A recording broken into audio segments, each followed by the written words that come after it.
Bien-aimés de Café Évangile, les 11 disciples s'en allèrent en Galilée, à la montagne où Jésus leur avait ordonné de se rendre. Quand ils le virent, ils se prosternèrent, mais certains eurent des doutes. Jésus s'approcha d'eux et leur adressa ces paroles. « Tout pouvoir m'a été donné au ciel et sur la terre. Allez, de toutes les nations, faites des disciples, baptisez-les au nom du Père et du Fils et du Saint-Esprit. Apprenez-leur à observer tout ce que je vous ai commandé. Et moi, je suis avec vous tous les jours jusqu'à la fin du monde. » Nous célébrons en ce jour, bien chers amis, la solennité de l'ascension de notre Seigneur Jésus-Christ au ciel. 40 jours après la résurrection, l'Église nous invite à célébrer avec joie, avec un esprit d'action de grâce et surtout avec conviction ferme cette fête de l'ascension du Seigneur. Que nous rappelle cette célébration à nous, chrétiens du XXIe siècle?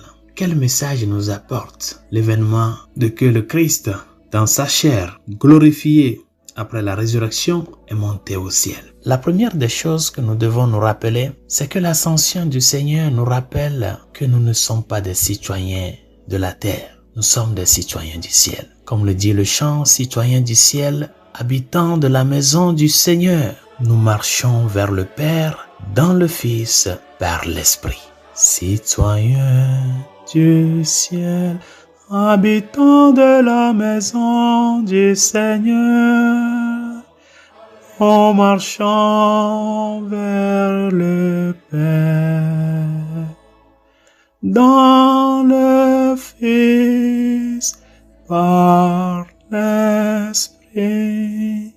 C'est ce que nous rappelle en premier lieu cette célébration. Dans le baptême, nous sommes devenus des citoyens du ciel. Qu'est-ce que cela signifie? Que nous devons aspirer au jour le jour, être dans cette demeure qui est la nôtre. Ou mieux dire, cette demeure que le Christ nous a obtenue. Tu es citoyen du ciel.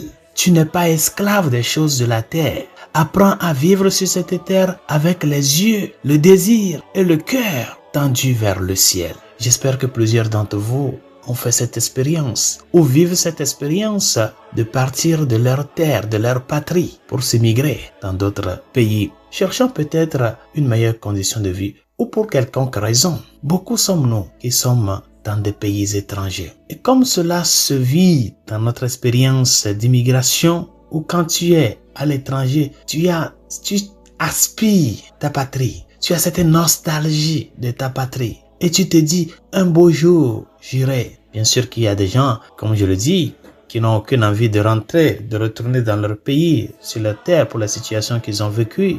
Ben, c'est quelque chose qui est très, très naturel à l'homme. Nous sommes attachés à notre terre natale. Et cette expérience que nous faisons dans notre humanité, c'est ça que nous devons aussi vivre par rapport au ciel. De que nous sommes étrangers sur cette terre.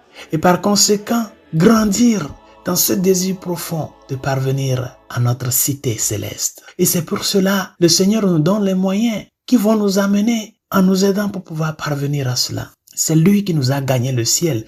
Personne ne se gagne le ciel pour soi-même. C'est Dieu qui nous l'a gagné. Mais il nous l'a gagné tout en nous promettant que si nous vivons et que si nous travaillons par rapport à son enseignement, à son exemple, à sa parole, nous parviendrons à cela. Quel désir tu as du ciel? Quand tu passes tes journées, est-ce que tu as une fois eu cette aspiration-là du ciel? Pour avoir cette aspiration, il faut être proche du Christ qui est sur la terre. Il est présent ici à travers les sacrements, spécialement l'Eucharistie, la confession.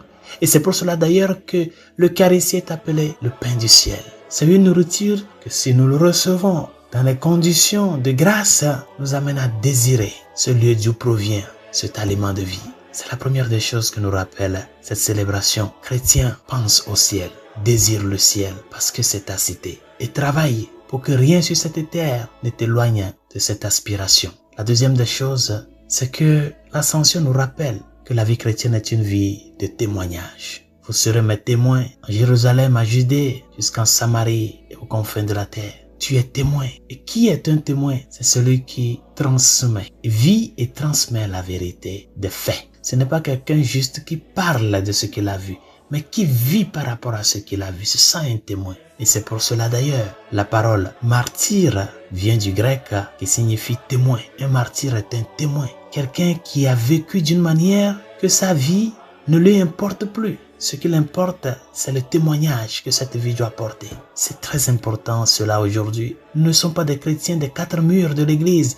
Nous sommes des chrétiens qui sont appelés à sortir et à rendre témoignage. Que les gens ne disent pas, regarde lui, il se dit chrétien, mais regarde sa vie. Au jour le jour, il est à la messe, mais regarde sa vie. Portons un témoignage juste et vrai à travers notre vie du message de l'évangile. Nous ne sommes pas appelés à inventer, nous ne sommes pas appelés à innover, nous sommes appelés à vivre par rapport à ce que nous avons reçu et à le transmettre à tes enfants, la foi, à tes connaissances, à ta famille, la foi en Jésus-Christ, le message de la vie éternelle, de qu'il existe le ciel, de qu'il existe des commandements, de qu'on ne peut pas vivre comme s'il n'y a rien après la mort. C'est ça, être témoin. Et la troisième des choses, c'est que l'ascension nous rappelle, pour le confirmer tout, que Jésus-Christ est vrai Dieu, bien qui s'est fait homme. C'est Dieu qui s'est manifesté dans notre humanité. Et ce message, ce sont les anges qui le confirment. Dans tous les mystères de la vie du Christ, il y a eu toujours la présence des anges. Et qui sont les anges? Ce sont ces âmes célestes qui sont toujours au service de Dieu. À l'Annonciation, c'est un ange qui a annoncé sa naissance. À sa naissance, ce sont les anges qui ont annoncé que le Sauveur est né. Au berger, au moment de la passion, ce sont les anges qui l'ont soutenu dans le jardin de Gethsémani. À la résurrection, ce sont les anges qui ont proclamé aux femmes, il est ressuscité, il n'est pas ici. Et à l'ascension, ce sont les anges qui ont confirmé aux apôtres, celui que vous voyez élevé reviendra vers vous. Ce sont les anges qui confirment que Jésus-Christ est Dieu. Et qu'est-ce que cela signifie? Sa parole ne passe jamais.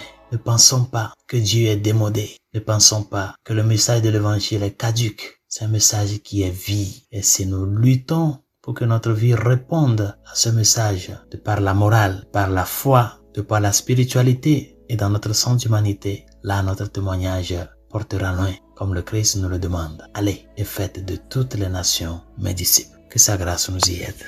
Bonne journée. Dieu vous bénisse.